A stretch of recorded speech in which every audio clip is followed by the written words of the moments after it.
할렐루야. 아침 7시에 찾아가는 하나님의 말씀 야고보서 2장 14절부터 보겠습니다. 내 형제들아, 만일 사람이 믿음이 있노라 하고 행함이 없으면 무슨 유익이 있으리요? 그 믿음이 능히 자기를 구원하겠느냐? 만일 형제나 자매가 헐벗고 일용할 양식이 없는데 너희 중에 누구든지 그에게 이르되 평안히 가라, 덥게 하라, 배부르게 하라 하며 그 몸에 쓸 것을 주지 아니하면 무슨 유익이 있으리요? 이와 같이 행함이 없는 믿음은 그 자체가 죽은 것이라. 어떤 사람이 말하기를 너는 믿음이 있고 나는 행함이 있으니 행함이 없는 내 믿음을 내게 보이라. 나는 행함으로 내 믿음을 내게 보이리라 하리라. 아멘. 오늘 주신 하나님의 말씀입니다.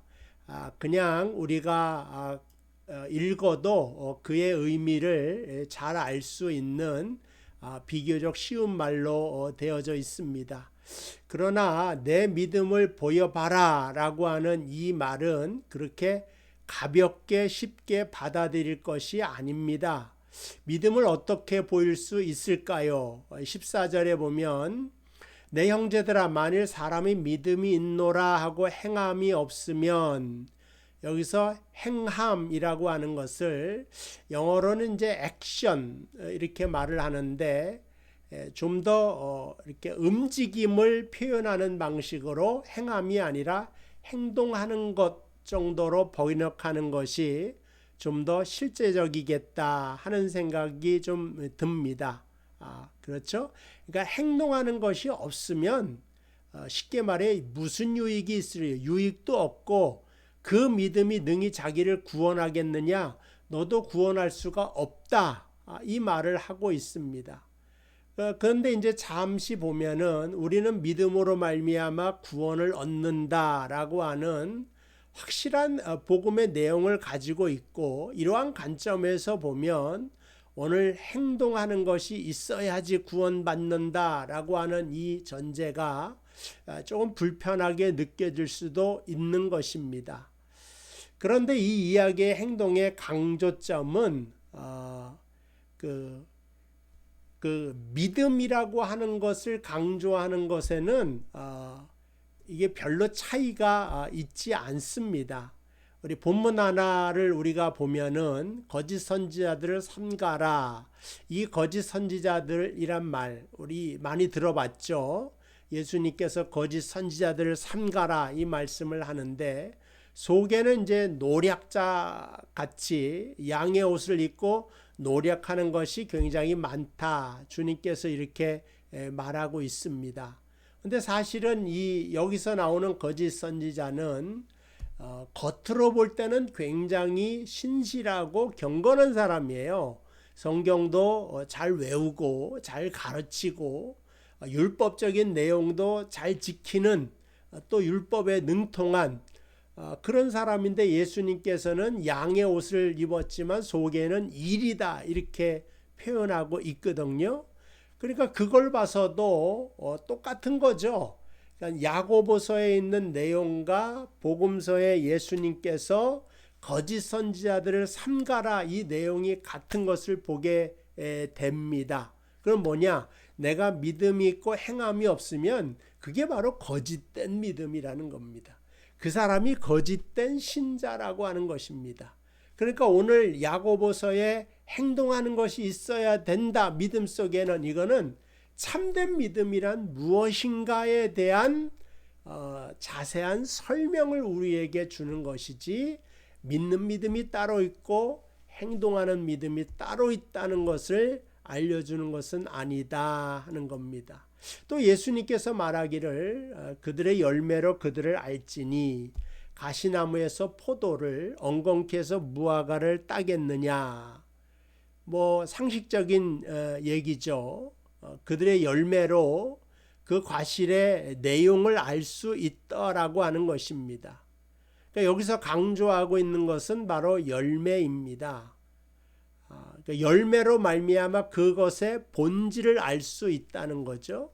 그래서 가시나무에서 포도를, 그러니까 가시나무에서 포도를 엉겅퀴 해서 무화과를 따겠느냐는 가시나무에선 절대 좋은 열매가 맺어지지 않고 엉겅퀴에서도 무화과라고 하는 좋은 열매가 맺혀지지 않는 것처럼 좋은 믿음이라고 하는 것은 좋은 열매, 좋은 행동으로 연결이 되어져야 된다. 이것이 바로 진짜 믿음이라 하는 것을 우리에게 알려주고 있는 것입니다.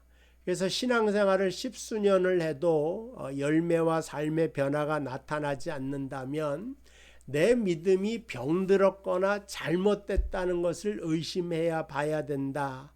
야고보서가 그것을 말하고 있는 것입니다.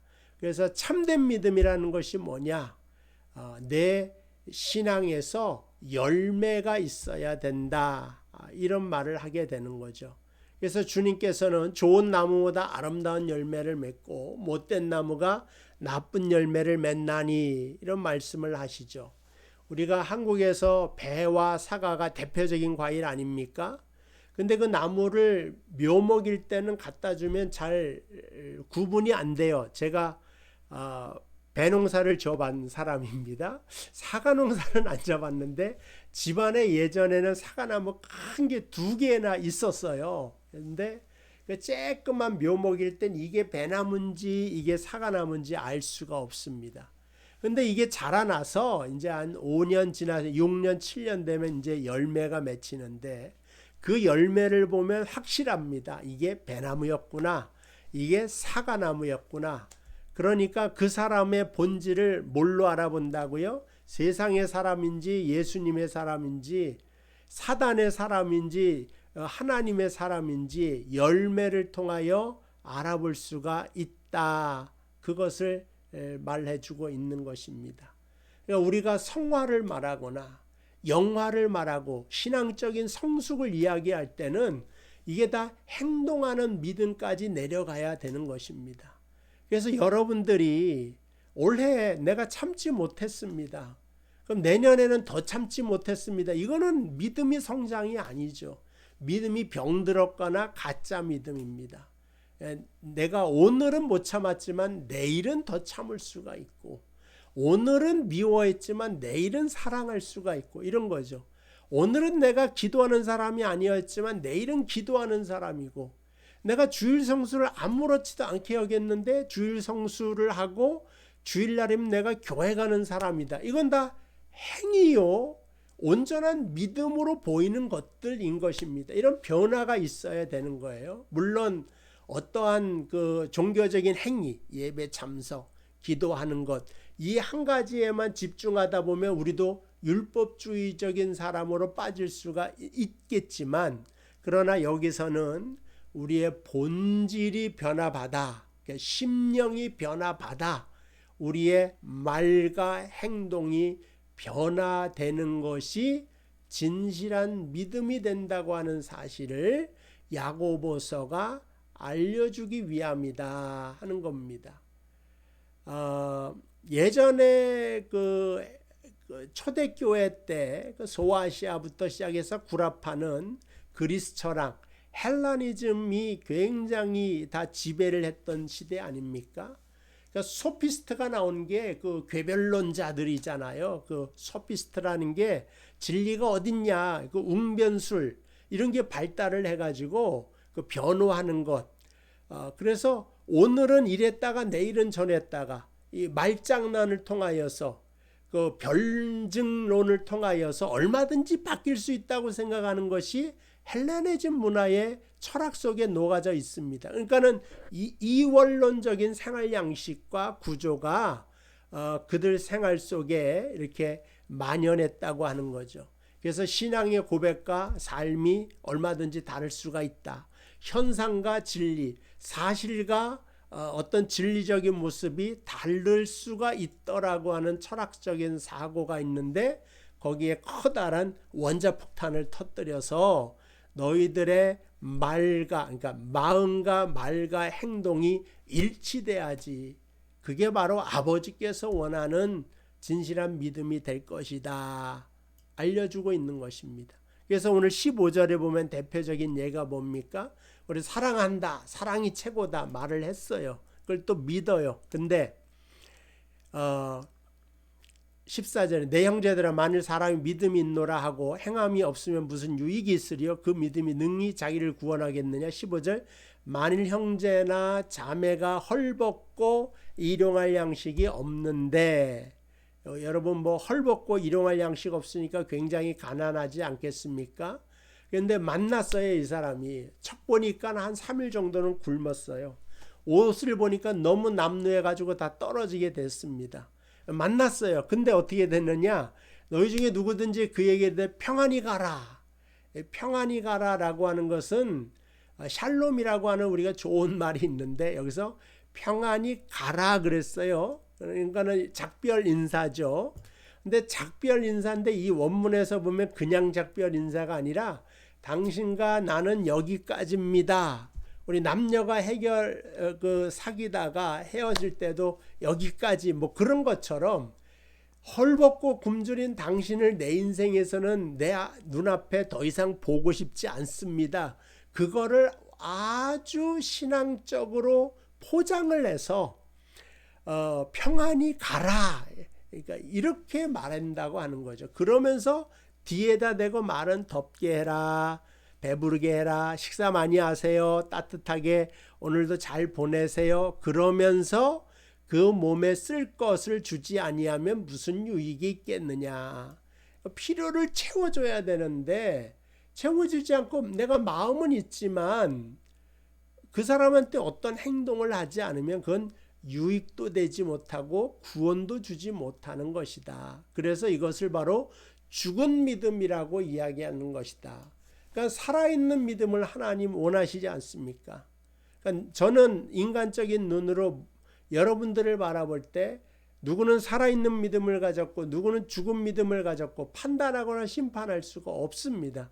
그러나 하나님은 아시죠. 하나님은 그렇게 판단하신다는 거예요. 그래서 여러분들이 정말 신앙이라고 생각할 땐 철저하려면 굉장히 어렵습니다. 또 불가능할 것도 같습니다. 행함이 일치되고 정말 말씀을 완전하게 실천하고 아멘할 뿐만 아니라 순종할 수 있는 믿음, 그것이 이제 목표가 된다 이 말씀을 드리고요. 혹시라도 야 믿음이 왜 이렇게 어렵냐 이런 생각이 가는 분을 위하여서 여러분 자녀가 만약에 있다면은 우리 형진이가 이제 고등학생이지 않습니까? 대학교를 가게 됩니다. 그럼 어디로 갔으면 좋겠습니까? 캐나다에서 최고의 대학. 그게 이제 부모의 마음이잖아요. 뭐 또 유학까지 가서 미국에서 최고의 대학, 하버드 대학. 그러면은 부모의 마음은 그럴 수가 있지 않습니까? 여러분들도 마찬가지고 저도 마찬가지고.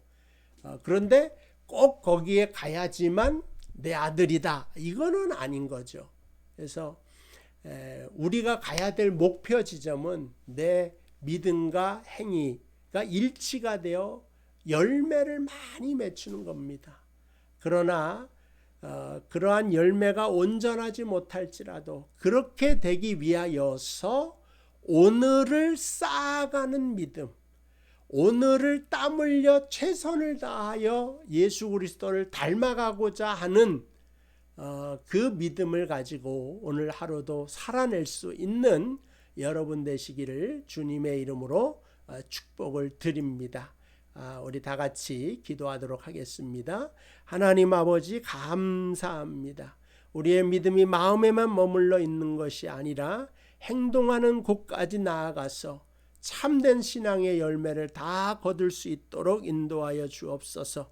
특별히 가난하고 헐벗은 자라 할지라도 차별하지 아니하고 교회에서 나보다 못한 믿음의 사람을 무시하지 아니하고 그 자들까지도 품어낼 수 있고 아버지 함께 나아갈 수 있는 믿음과 소망을 가질 수 있도록 축복하여 주시옵소서.